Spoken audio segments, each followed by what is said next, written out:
makhluk itu tiba-tiba menyeringai kepadanya dan memperlihatkan mulutnya yang merah seperti dipenuhi oleh darah. Saking tingginya nih kepala dari makhluk itu sampai menembus ke loteng. Hai guys, gimana kabar kamu hari ini? Oh ya, aku Olivia dan selamat datang kembali di YouTube channel aku. Buat kamu yang suka dengerin cerita horor, misteri atau kriminal, kamu wajib banget untuk subscribe YouTube channel ini. Karena aku akan update video terbaru 2 kali dalam seminggu. Oh ya, di video kali ini aku akan kembali bercerita mengenai cerita horor yang dialami oleh seseorang yang kita sebut saja namanya Mbak Putri. Nah, Mbak Putri ini menceritakan pengalaman horor yang ia alami di rumahnya pada tahun 1996, di mana dia dan keluarganya diganggu oleh sosok yang bertubuh besar dan juga berbulu. Pengalaman horor seperti apa yang Mbak Putri alami? Tanpa berlama-lama, langsung saja kita masuk ke ceritanya. Check it out.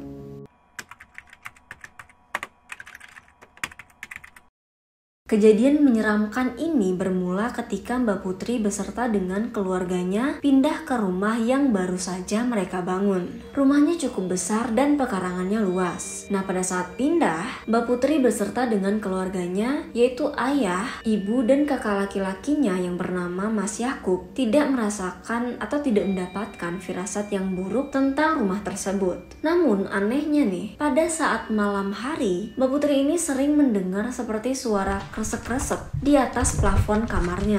Mbak Putri awalnya mengira kalau itu adalah suara dari tikus, jadi dia tidak terlalu menghiraukannya. Namun anehnya Mbak Putri ini yang biasanya tidurnya cepat, ketika tinggal di rumah itu ia selalu merasa gelisah dan merasa kegerahan. Jadi dia kesulitan untuk tidur. Padahal nih udara di sana itu cukup sejuk. Nah, dari situlah rentetan kejadian-kejadian aneh dimulai. Pada malam-malam selanjutnya, Mbak Putri ini selalu mengalami kesulitan tidur, dan kalaupun ia tidur, tidurnya itu nggak pulas. Hampir setiap malam, sayup-sayup Mbak Putri ini mendengar ada suara tarikan nafas yang berasal dari plafon kamarnya. Tapi Mbak Putri ini tetap berpositif thinking dan tidak memikirkan yang aneh-aneh sambil berusaha untuk tidur. Hingga suatu malam nih, kira-kira pukul 12:30, Mbak Putri ini mulai mengantuk. Pada saat ia tertidur, Mbak Putri ini merasa ada seseorang yang menyibak ke lampu tempat tidurnya. Mbak Putri merasa sedikit kesal karena ia baru saja tidur tapi tiba-tiba ada yang mengganggunya. Dan dia pun langsung berbalik badan untuk melihat siapa sih orang yang berani mengganggu tidurnya.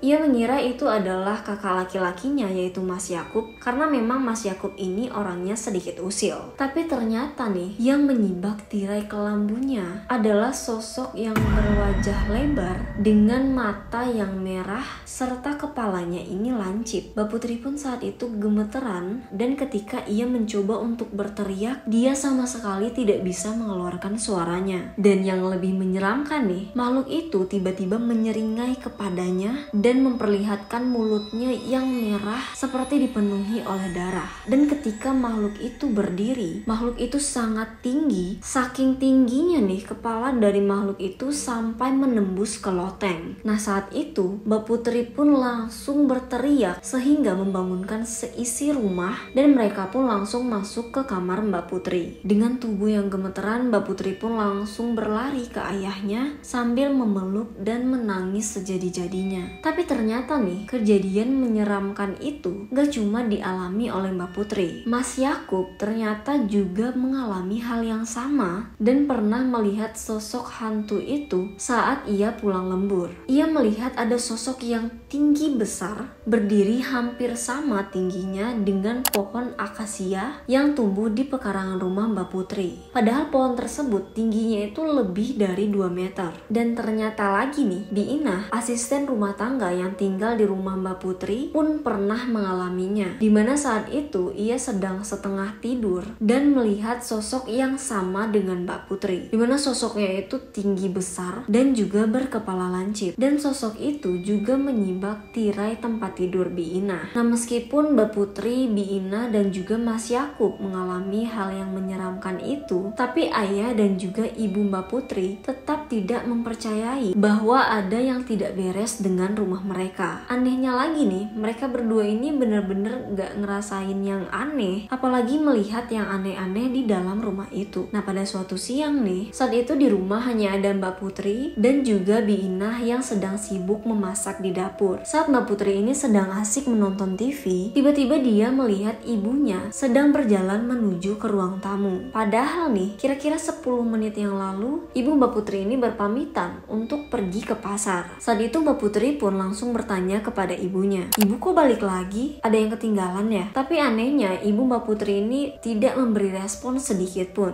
Jangankan menjawab, menoleh aja enggak, dan ibunya terus berjalan menuju ke dapur. Gak lama saat itu Mbak Putri merasa haus, dia pun pergi ke dapur sekalian untuk mengambil minum dan juga melihat ibunya. Tapi dia sama sekali nggak lihat ibunya, yang ada di sana cuma Bi Ina. Dan Mbak Putri pun saat itu bertanya, "Loh, ibu tadi kemana Bi?" Bi Ina pun menjawab, "Lah bukannya tadi pamitan ya Neng? Katanya mau pergi ke pasar kan?" Mbak Putri pun menjawab, "Barusan ibu balik terus ke dapur kok, Bibi nggak lihat." Nah, saat itu suasana pun mulai menyeramkan dan Bi Ina pun mulai terlihat takut. Ia mengatakan bahwa dari tadi ia cuma sendirian di dapur dan gak ada satu orang pun yang kesana. Kalau misalnya ibu keluar dari pintu belakang, pastinya Bi Ina ini dengar karena pintu belakang engselnya itu pasti berbunyi ketika dibuka. Nah, gak lama nih, pada saat ibunya ini pulang dari pasar dan membawa banyak belanjaan, Mbak Putri pun bertanya kepada ibunya apakah tadi ibunya ini balik ke rumah atau enggak. Dan ibunya pun kayak mengerutkan dahi sambil menjawab,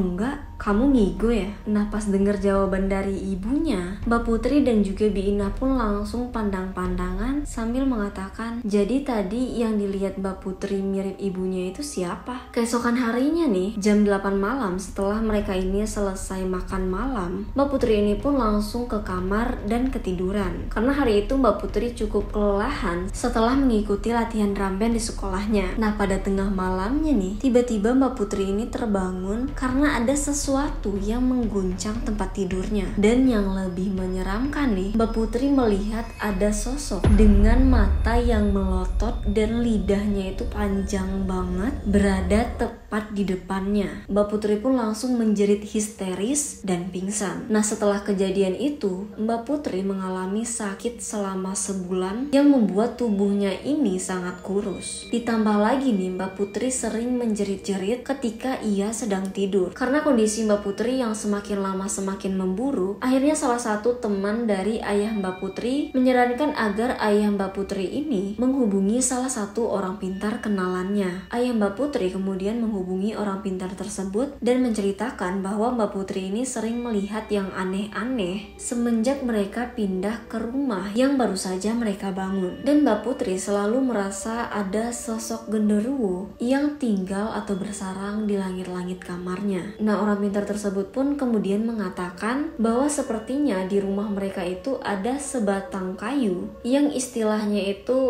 ngebalung kulit, yaitu kayu yang di dalamnya ditumbuhi kulit. Dan konon hal tersebut adalah pertanda bahwa kayu itu merupakan tempat tinggal dari makhluk halus. Nah, setelah dicari tahu, ternyata apa yang dikatakan oleh orang pintar itu benar. Di rumah Mbak Putri itu memang ada sebatang kayu yang ngebalung kulit, tepatnya pada kusen dalam loteng, persis di dalam kamar Mbak Putri saat itu. Dan itulah penyebab kenapa selama ini Mbak Putri sering diganggu oleh makhluk-makhluk halus. Setelah dipenuhi segala syarat dan juga rumah itu dibersihkan, alhamdulillah semua kejadian aneh yang dirasakan di dalam rumah Mbak Putri pun menghilang. Mbak Putri pun sembuh dari sakitnya dan dia kembali seperti sedia kala. Dan pengalaman menyeramkan itu merupakan pengalaman yang paling menyeramkan dan juga berkesan bagi Mbak Putri dan keluarganya yang gak akan pernah mereka lupakan.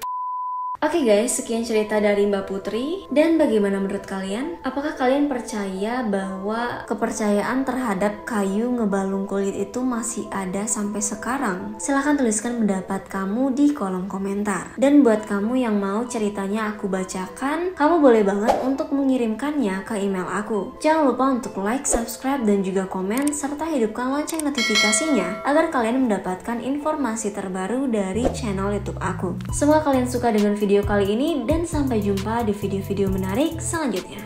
Bye!